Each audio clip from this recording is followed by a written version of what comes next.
श्री शिवाय नमस्तुभ्यम हर हर महादेव। मैं पायल सैनी आपके अपने YouTube चैनल व्रत त्योहार उपाय में आप सभी का स्वागत करती हूँ। आज के इस वीडियो में हम जानेंगे उज्जैन में होने वाली पूज्य गुरुजी पंडित प्रदीप जी मिश्रा की कथा कब से कब तक रहेगी, कितने दिनों की रहेगी, इस कथा का समय क्या रहेगा और इस कथा को गुरुजी ने क्या नाम दिया है। इसके अलावा हम ये भी जानेंगे कि उज्जैन रेलवे स्टेशन से और उज्जैन बस स्टैंड से कथा पंडाल की दूरी क्या है, रेलवे स्टेशन से और बस स्टैंड से कथा पंडाल पहुंचने के लिए क्या क्या साधन उपलब्ध रहेंगे, किराया क्या रहेगा। उज्जैन में होने वाली इस कथा में जो भी श्रद्धालु कथा सुनने के लिए बाहर से आएंगे और कथा पंडाल में ही रुकें, उनके लिए क्या क्या व्यवस्था है, उनके रुकने की क्या व्यवस्था है, खाने की क्या व्यवस्था है, पार्किंग की क्या व्यवस्था की गई है उज्जैन में इस कथा के लिए। इस सभी बातों के बारे में आज के इस वीडियो में मैं आप सभी से बात करने वाली हूँ और आप सभी को जानकारी देने वाली हूँ। यदि आपके मन में कोई प्रश्न रह जाए, शंका रह जाए, आप कुछ पूछना चाहते हैं तो आप मुझे कमेंट करके पूछ सकते हैं। तो चलिए वीडियो शुरू करते हैं। परम पूज्य पंडित प्रदीप जी मिश्रा सीहोर वाले के श्रीमुख से अगली कथा 4 अप्रैल से 10 अप्रैल तक 8 दिवसीय उज्जैन में होने वाली है। इस कथा पंडाल का पूरा पता मुल्लापुरा चौराहा, बड़नगर रोड, उज्जैन इस कथा का पूरा पता है। उज्जैन में होने वाली इस कथा को गुरुजी ने माँ विक्रमादित्य शिवमापुराण कथा नाम दिया है। इस कथा का समय शाम दोपहर 1 बजे से 4 बजे तक रहेगा। गुरुजी ने सभी से निवेदन किया है इस शिवमापुराण कथा को अवश्य श्रवण करें। अपने जीवन में मौका मिला है तो इस कथा को अवश्य सुने। यदि आप उज्जैन में रहते हैं या उज्जैन के आसपास रहते हैं तो आपको कथा पंडाल में जाकर कथा को सुनना चाहिए। यदि आप बाहर से आकर उज्जैन में कथा सुन रहे हैं तो दिन में आप कथा सुने और सुबह के समय, शाम के समय, फ्री समय में आप बाबा महाकाल के दर्शन करें।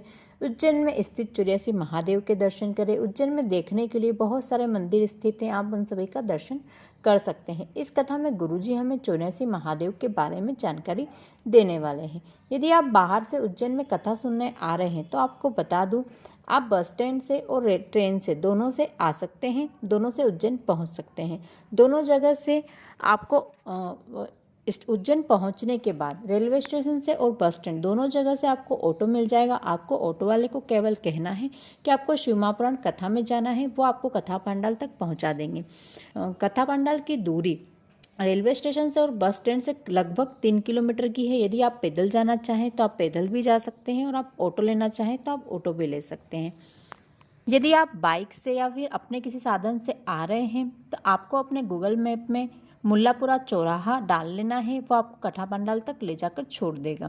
पूज्य गुरुजी की हर कथा को सुनने के लिए बाहर से बड़ी संख्या में श्रद्धालु आते हैं, इसलिए उनके भोजन की व्यवस्था, रुकने की, सोने की, नहाने की, शौच की पूरी सुविधा उपलब्ध कराने की जिम्मेदारी आयोजन समिति की रहती है। रुकने वाले श्रद्धालु के लिए सुबह चाय, नाश्ता, खाना और शाम का खाना, इस सभी की पूरी व्यवस्थाएं उज्जैन की इस कथा पंडाल में रहेगी।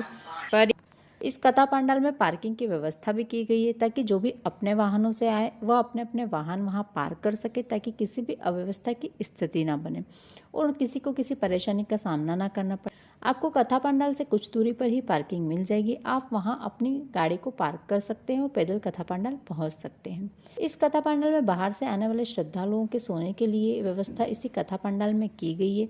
यहाँ पर 150 से 200 शौचालयों की व्यवस्था की गई है, नहाने के लिए और शौच के लिए रहेगी। पंडाल में 20 एलईडी और साउंड सिस्टम की व्यवस्था की गई है ताकि पीछे बैठने वाले श्रद्धालुओं को सुनने में और देखने में किसी परेशानी का सामना न हो। अब पूज्य गुरुजी की किसी कथा में वीआईपी पास की कोई व्यवस्था नहीं रहती है। सभी श्रद्धालु समान रूप से कथा को सुनते हैं। सभी सुविधाओं के साथ श्रद्धालु की सेहत का भी कथा के दौरान ध्यान रखा जाता है, इसलिए कथा स्थल में डॉक्टर और उनकी टीम एम्बुलेंस के साथ मौजूद रहेगी। आयोजन समिति ने बताया कि कथा को सुनने वाले आने वाले श्रद्धालुओं को किसी प्रकार की परेशानी न हो, इस बात का पूरा ध्यान रखा जाता है। उज्जैन की इस कथा में सभी रूट से आने वाले श्रद्धालुओं के लिए हर रूट पर अलग अलग पार्किंग की व्यवस्था की गई है, वो सभी आप जान लीजिए। बड़नगर से रोड से आने वाले वाहन मोहनपुरा और मुल्लापुरा दोनों ही रोड पर खड़े कर सकते हैं। नागदा उन्हेल रोड से आने वाले वाहन साड़ू माता बावड़ी से कुत्ता बावड़ी होकर सदावल मार्ग के आसपास पार्किंग कर सकते हैं। मक्सी रोड, इंदौर रोड और देवास रोड से आने वाले वाहन आस्था गार्डन तिराहा से डाइवर्ट कर दिए जाएंगे और मोहनपुरा ब्रिज होते हुए उजड़खेड़ा ब्रिज पहुंचकर अपने वाहन पार्क कर सकेंगे।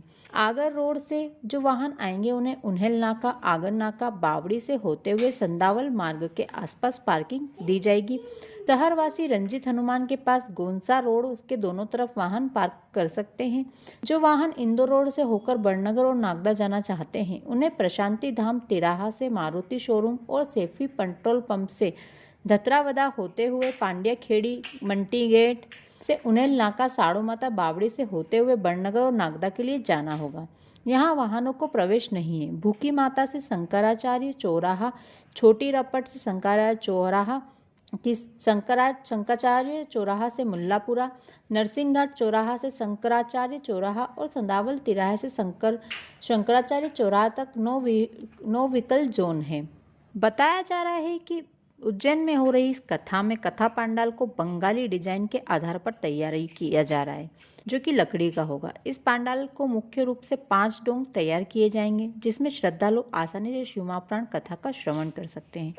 श्री विधि सेवा समिति द्वारा अप्रैल माह की गर्मी को देखते हुए श्रद्धालु को गर्मी से राहत पहुंचाने के लिए पंडाल में फव्वारों की व्यवस्था की गई है, जिससे कि श्रद्धालुओं को कथा के दौरान गर्मी से राहत मिल सकती है। आप सभी को जानकारी के लिए बता दूं कि शिवमापुराण कथा में रुद्राक्ष वितरण नहीं किया जाएगा। उज्जैन में हो रही इस कथा में पंडित प्रदीप जी मिश्रा की शिवमापुराण कथा मुल्लापुरा के आनंद अखाड़ा के सामने वाले स्थान में होने जा रही है। यहाँ पर आयोजन समिति द्वारा पंडाल का निर्माण किया जा रहा है। आयोजन समिति के अध्यक्ष ने जानकारी दी है कि इस शिवमापुराण कथा के दौरान रुद्राक्ष वितरण नहीं किया जाएगा। तो दोस्तों, ये थी उज्जैन में हो रही शिवमापुराण कथा की संपूर्ण जानकारी, जो कि मैंने आज के इस वीडियो में आप सभी के साथ शेयर की है। यदि आपको जानकारी अच्छी लगी हो तो वीडियो को ज़्यादा से ज़्यादा शेयर करें, ताकि सभी इस जानकारी का लाभ उठा सकें। आपके मन में कोई शंका प्रश्न है तो आप मुझे कमेंट करके पूछ सकते हैं। पूज्य गुरु जी की कथा के ऐसे ही और वीडियो देखने के लिए मेरे चैनल को तुरंत सब्सक्राइब कर लें। Thank you.